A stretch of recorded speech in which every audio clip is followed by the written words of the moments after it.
Hey, welcome in. My name is Ryan. I'm a part of a dissociative system, which basically means I suffered from extreme childhood trauma when I was younger, and it caused me to split into multiple parts. That's the long story short version of it, but hey, luckily enough, to help you understand this, today's video is going to be about dissociative disorders.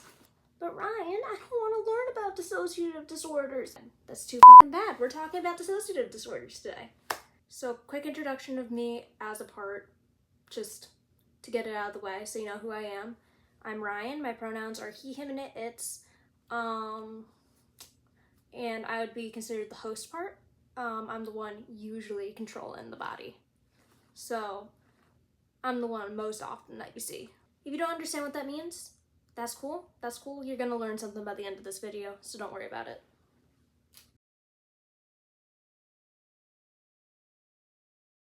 First, to understand what dissociative disorder is, you need to know what dissociation in the first place is, because you're not going to understand what disorder having to do with dissociation is if you don't know what dissociation is. Have you ever had a moment in your life when things were going badly and you felt disconnected from yourself? Maybe you stopped feeling like you were in your own body, almost like you were out watching it from a third eye perspective. Maybe the world around you stopped feeling real, and you just felt separated, as though you were watching a storybook rather than experience it yourself. Has your brain ever cut out bad memories to protect you? Maybe not even a full memory, but graying out certain senses. Like maybe you can remember the main body of it, but you can't remember exactly what you were hearing or seeing or feeling. Those are all variations of dissociation. Dissociation is a mental protection mechanism in response to traumas and stress. Most people have at least a little bit of dissociation. They at least experience it a couple of times in their life. It's pretty normal. Essentially, what this mechanism does is creates a bit of a barrier between yourself and what's going on. This can cause issues in memory or just make you feel sort of far away from what's going on. Think of it like a force field. Now, the force field isn't impenetrable, and the thing is, that thing is still happening, but it at least protects your brain from breaking under all the stress. That's the very basic bare bones of it. I'm not going to give you a huge technical explanation because that's not going to help anybody. Typically, this is in response to trauma, like I said, but there is other chances for it to happen. If you have a dissociative disorder, it happens when it's not supposed to, for example, but also you might encounter mild forms of dissociation while driving around if it just suddenly felt like you're teleported from point A to point B without remembering any of the drive. You may have been going through some mild dissociation. Generally speaking, dissociation is mostly harmless. It either helps the brain protect itself, or it doesn't do much harm, even if you're not necessarily positively affected by it. You're not negatively affected by it either. It's just, oh damn, that happened. That being said, it can become something negative, and that's when we go into dissociative disorders. A dissociative disorder occurs when we take this normal thing of dissociation and we turn it up so much that it becomes a disruption to daily life. There are 5 types of dissociation, all of which we'll talk about in this video, that contribute to these disorders, and if any of these 5 become such an issue that they are disruptive to life, they may lead to a dissociative disorder diagnosis. According to most current research, these disorders are generally caused by extreme childhood trauma. This is commonly abuse, but can also be things like poverty, surviving war, bullying can be in effect. There's a lot of different things that can cause this disorder, medical trauma, and not everyone has the same stress level. Some people are more prone to dissociation than others. So some people who go through the same trauma may develop a dissociative disorder while others don't. The first disorder we'll talk about is also the name of a dissociative feature, dissociative amnesia. Dissociative amnesia is when your brain's dissociative barriers disconnect you from a memory so you can have trouble accessing it. This could be a complete blackout. You can't remember anything at all. It's like if you had too much at the bar last night. Or it can be more of a sort of staticky feeling. For example, you can remember what happened, but you can't directly access the memory. It's more like you're reading a summary that someone else gave you. Gray out amnesia, which would be you can remember like parts of it, but other parts are shut down. So maybe you can remember what you were seeing, but you can't remember what the person was saying. You can remember the feeling of getting smacked around, for example, but you can't remember who did it. This is a common dissociative feature. Dissociative amnesia as a disorder comes along when this becomes an active disruption to recalling your life. Generally speaking, dissociative amnesia will either shut off your ability to remember certain traumatic areas, or it can be more extreme and remove yourself from certain general information. All of this forgetfulness must be out of line with ordinary forgetting in order to qualify for a diagnosis of dissociative amnesia. Entering a room and forgetting why you went there, that's not dissociative amnesia. That happens to everyone.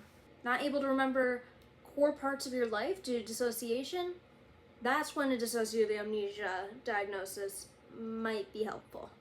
It also cannot be explained by another simpler disorder, such as PTSD, and it also can't be explained by another dissociative disorder, because other dissociative disorders commonly have dissociative amnesia as a feature. We'll talk about DID later. If you have extreme dissociative amnesia features from your DID, which you would if you have DID, that's part of the criteria, you're not going to get diagnosed separately with dissociative amnesia. That's already a feature of the DID diagnosis. Just like any other disorder, your dissociative amnesia must get to the point where it causes actual distress. If you're not distressed, they're not going to give you a diagnosis because you're not going to need treatment for it. If it's not functioning as a disorder, they're not going to diagnose you with something disordered. And as is true with any dissociative disorder, they're going to look into physical reasons why this could be happening first. So if you're on some sort of substance that could cause this sort of amnesia, they're going to be more hesitant to give you any sort of dissociative diagnosis because that could explain the amnesia. And they don't want to misdiagnose you with an extremely complex condition when it was really caused by an outside force. Dissociative amnesia in the DSM-5 study of prevalence is estimated to affect a little under 2% of the population. 1.8% is the exact number. These studies are usually done in small US communities, so they are not the most accurate studies. If you go to a war-ridden country, these numbers are probably going to go up. And these studies can also be sort of outdated, so with the way that things currently are running, we may see a spike in dissociative disorders with how much chaos is going on in the world. People of all ages can be found to have dissociative amnesia. However, it is considered more difficult to diagnose a child under 12 with dissociative amnesia because they tend to be harder to question about their symptoms. Children can be harder to diagnose in general, just because it can be more difficult to get certain straight, solid answers about certain symptoms. Overall, dissociative amnesia, while a complex disorder, is one of the more simple of the dissociative disorders as a whole, because it only features generally one of the dissociative features very strongly as a diagnosis on its own, which makes it inherently simpler than ones that feature 3, 4, or all 5 dissociative features at once.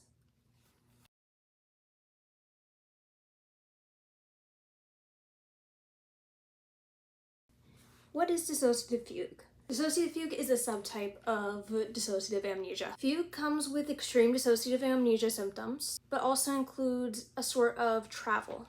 You basically create this new life for yourself. People may experience extreme amnesia about their past life, go out, travel, and develop a whole new life. They're disconnected from their former roots and have created like this new sort of universe for themselves. The distancing from one's past life to their new life has to seem purposeful or intentional.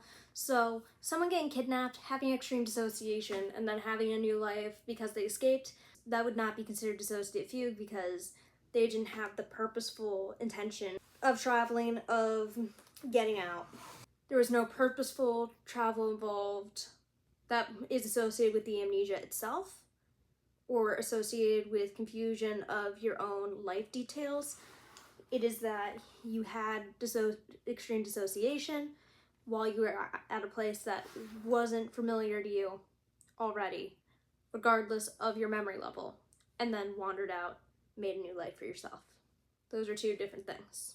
I've heard a couple people call fugue a dissociative feature, but it is not. It is a type of dissociative amnesia.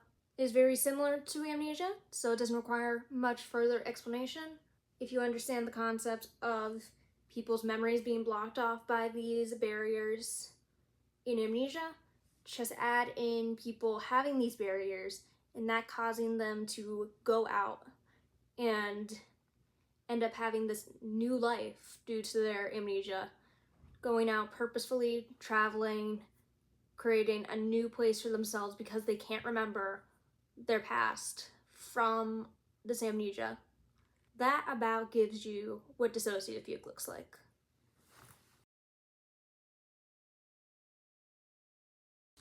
Next up is depersonalization, derealization. I have a short form video out about depersonalization, derealization, but I'm going to explain it again for the purpose of this because we're talking about all of them.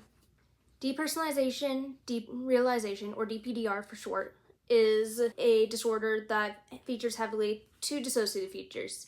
As said in the name, depersonalization and derealization. Derealization puts a barrier between yourself and reality. Derealization is that feeling that you're living in something that isn't the real world. Your life feels more like a story or a movie than it does something you're actually experiencing. You might feel like a video game character. It just feels as though the world around you isn't truly there. Not for everyone, but for some people this can lead to a bit of error in risk assessment because they're disconnected from this idea that risk is real, because they're disconnected from this idea that reality is real. This isn't the same as having some sort of delusion that we're not living in a real reality. That's different. That's psychosis. Derealization is just the feeling of being cut off from reality by a barrier. It has nothing to do with the actual belief that reality isn't real. It's just the feeling as though you're disconnected from it. When you hear people talk about their out-of-body experiences, they're most likely experiencing depersonalization. Depersonalization takes the dissociative barrier and drives it between your brain and your body.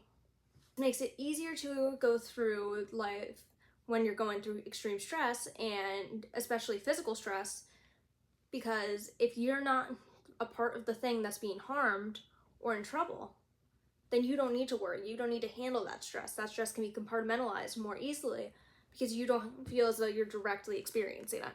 You know that your body is yours. You don't have any delusions about being stuck in someone else's body, right? But it doesn't feel like you're really connected to it. It feels like you have this sort of wall between yourself and what's being experienced by your physical form. Depersonalization, derealization, DPDR, you turn up both of those features really high. You rarely ever feel like you're in reality or connected to yourself. You consistently have this feeling of being lost and floating without like a real anchor. This consistent dissociation can lead to issues in communication, in handling various things like risk assessment due to just this feeling of being gone from everything. And it can cause serious impairment in social functions as well. That's an important diagnostic criteria. It's somehow affecting your ability to behave as would be normal. Again, we can't have this explained by another disorder, right? If it's caused by psychosis, that's another issue. That's you having a delusion, not you derealizing and depersonalizing. If DID is causing this or another dissociative disorder, another issue, right? If it's caused by any sort of substance or physical problem, again, another issue. This needs to be caused specifically by dissociation and can't be explained by something else. UK studies showed that the prevalence in populations can be high as 1 to 2%. It's considered a pretty common diagnosis. In addition to being comorbid commonly with trauma, depression and anxiety can also heighten depersonalization, derealization feelings. DPDR is generally the feelings people are talking about when they say dissociation. And it is probably one of the most common forms of dissociation and dissociative disorder you are going to see in your day-to-day.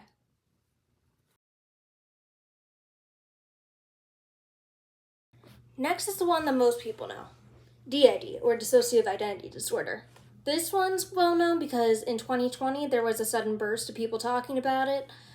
I'm not going to name names because that's not cool, but it is kind of known as the disorder that people in 2020 would fake. And I wouldn't say that myself if it hadn't turned out that a lot of people had come out and talked about the fact that they had faked it in 2020, or a lot of people have been like found with solid evidence of faking this disorder. Like, people did fake this during 2020. It was something that happened. So we have 3 types of dissociation so far, right? We have depersonalization, derealization, and dissociative amnesia. Those are all a part of DID. However, there's another 2 types of dissociation, the last 2 types of dissociation, that also factor into DID. That would be identity alteration and identity confusion. Those 2 things are what causes the shifts in personality between alters, or other ego states, identity states. Alter stands for alternative identity state. What happens is these 5 types of dissociation build up such thick, tall walls between different parts of your being that they develop separately. From childhood trauma, they develop separately into their own beings. They end up having, each identity can end up having their own belief systems. They might have different religions, different political beliefs, different preferences. There's even been cases of people having different allergies between different alters. In order for DID to be diagnosed, there must be at least a total of 2 personality states, or identity states, alters, which would include the host, which is the main alter that you normally see, the one who's normally controlling the body. That's me in our case. We're not sure if it's DID or if it's something similar. We'll talk about similar things that can present as multiplicity after DID, but that would be where I am, the host part that mainly controls and keeps it up with everything in life. And then there has to be at least one other part present that can be told the difference from the host part. There must be at least those 2 that have a clear difference that the clinician trying to diagnose the person can see. Commonly, DID systems will have between 5 and 30 alters. However, it can be more. Some cases can get up into the thousands. I think the highest recorded case in medical history I've heard is 2,500, but there could be a greater one that I just haven't heard of. It is not a super common disorder. It's not something everyone you meet will have. However, it isn't as uncommon as it sounds because trauma is more common than we would like to think. In the study in the DSM-5, it is estimated that over 1% of the population has DID. 1 in 100 people that you meet have multiple identity states, statistically speaking. DID tends to be a covert disorder, hidden from both the person who has it and people around them, which can make it difficult to diagnose. However, that doesn't mean all cases are covert. There are some cases that are overt, and someone's DID presenting as an overt disorder doesn't necessarily mean that they're faking said disorder. It just means that's the presentation that their dissociation took. Dissociation and alters form depending on the needs of the person. If the person needed more distinctly different identities in order to cope with their trauma, those more distinctly different identities will form. Between different alters, there will be dissociative amnesia. Each alter will have their own set of memories. This could be blackout amnesia. This is what you hear about most. This could also be the grayout amnesia we talked about earlier.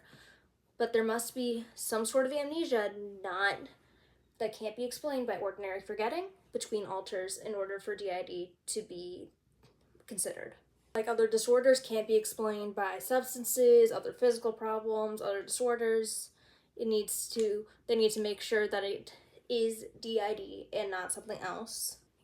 And it is important to note that the multiplicity, the having the alters, isn't the main part of the disorder. It is the dissociation. The alters are a symptom of the dissociation. Alters come from the dissociative barriers.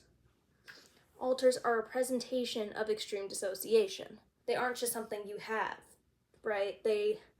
It's not just, oh, I have alters and I dissociate.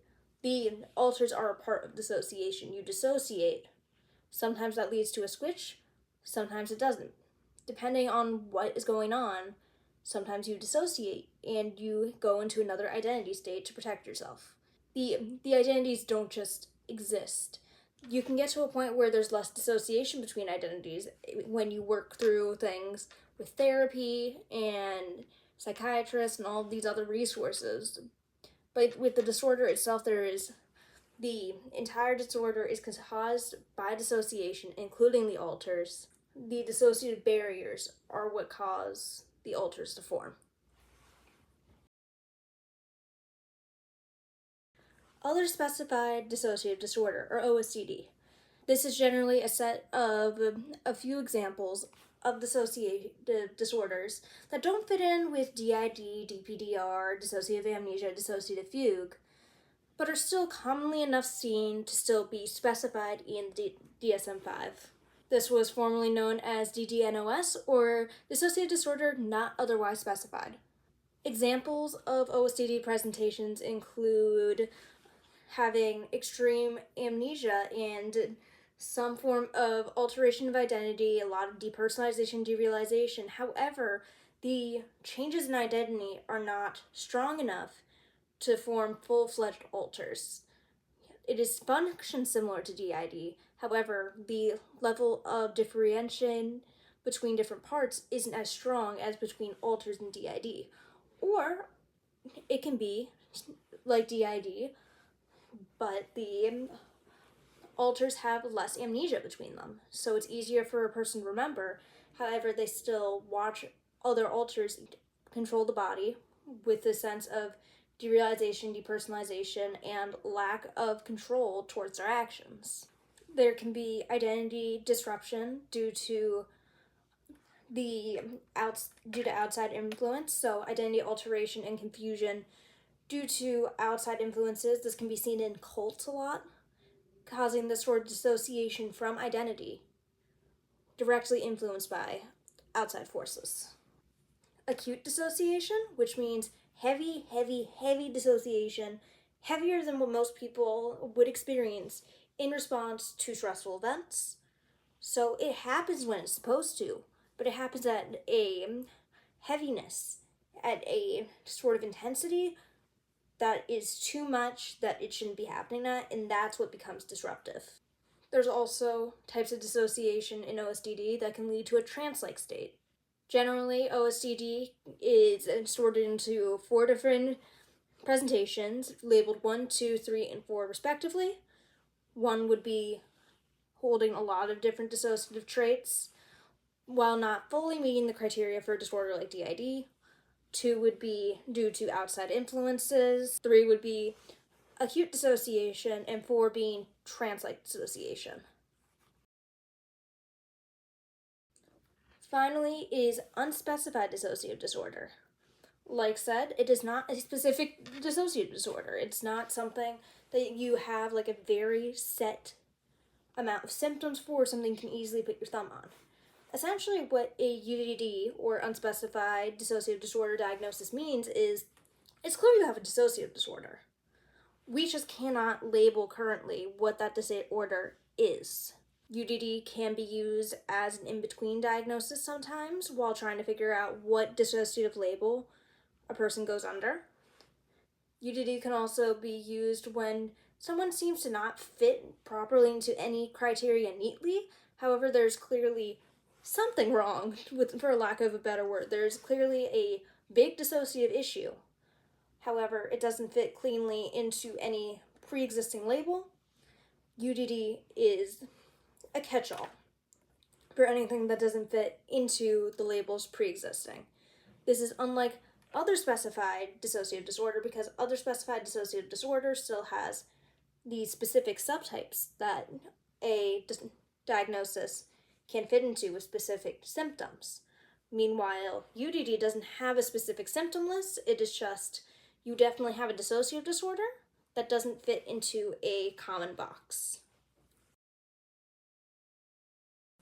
When it comes to my dissociation, I experience heavy dissociative amnesia, depersonalization, derealization, identity alteration, identity confusion.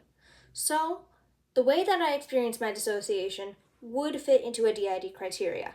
However, I have not had the chance to have a clinician check me out for a dissociative disorder. I can just list my symptoms as I've experienced them, but I cannot officially say that I have DID without a doctor's word, right? So what is that like? I present as multiple. I have multiple parts that serve different purposes. Between us, there's not much shared memory. There's a huge amount of amnesia. There's huge memory barriers. I get a lot of blackout amnesia specifically, which causes me to have struggles even at work a lot of the time or at school. I'm in college right now, and I can have a blackout episode and have no idea whether I even went to classes, or I'll try to study for an exam and I will have a blackout around the time of the exam, and all that studying I put in, it's ineffective if I'm not the part that's around, right? Because I don't remember any of the studying I did. At work, it can land me in front of the cash register with no idea what I was doing. Luckily, usually I have things loaded up on the screen after I get myself oriented, but sometimes I gotta just figure it out, and it's a struggle. Identity can be rough because generally I identify under a transmasc label, right? And I identify with being pansexual, bisexual, somewhere in there. However, my identity can shift a lot depending on which part is around. Sometimes when I'm spending time with someone I care about or someone that I have a romantic relationship with, a part that is not so interested in love will come out. I have asexual and aromantic parts while having a romantic relationship. So when that happens, it can be difficult for my partner to navigate. Or I'll find myself wearing dresses or skirts, which makes me personally uncomfortable as a part, but other parts, they identify more femininely, and that makes them feel comfortable, and they feel uncomfortable when they find us dressed more masculinely, like I normally choose. Sometimes big decisions can be made without my realization. The fight between me and my mother that led to me that happened right before I went sent to a psych ward. I had no awareness of what was going on, and it was me, right? Like, my other parts are still me. However, I didn't have control of it. If I had control of myself at that point, I would not have said the things I said. I can't remember saying those things. I read back and I saw what I did, and I felt awful. Even if me and my mother's relationship was negative when we were still talking, it was something that I felt bad about because I don't like to be that person.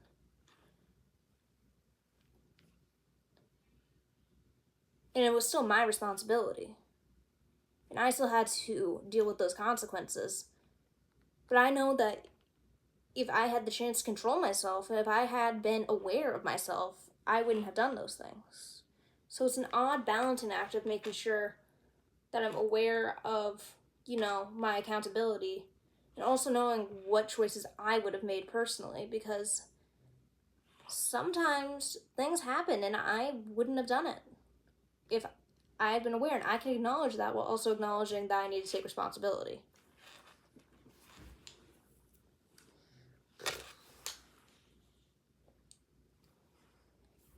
It can land us in dangerous situations, involving various things without memory or real awareness of what's going on. And we also, some of our parts present in a more childlike manner, like children. And those parts are at a higher risk than other parts. And in general, different parts express their traumas differently. Some of our parts do try to land us in trouble a lot, do try to land us in danger, and it can be difficult to live with, you know? But we've been trying. As we research more about the disorder and how to help ourselves learn to deal with ourselves,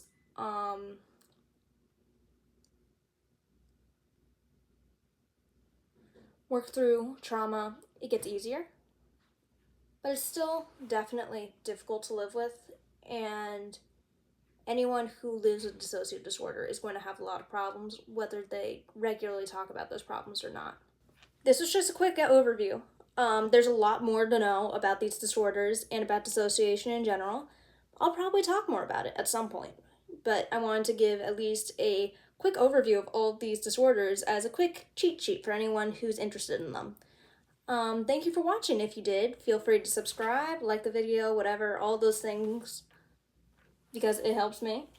It helps me. That's cool. And if you have any questions about dissociation, experiences with dissociation, tell me, and I'll help you out. I'll give you an answer.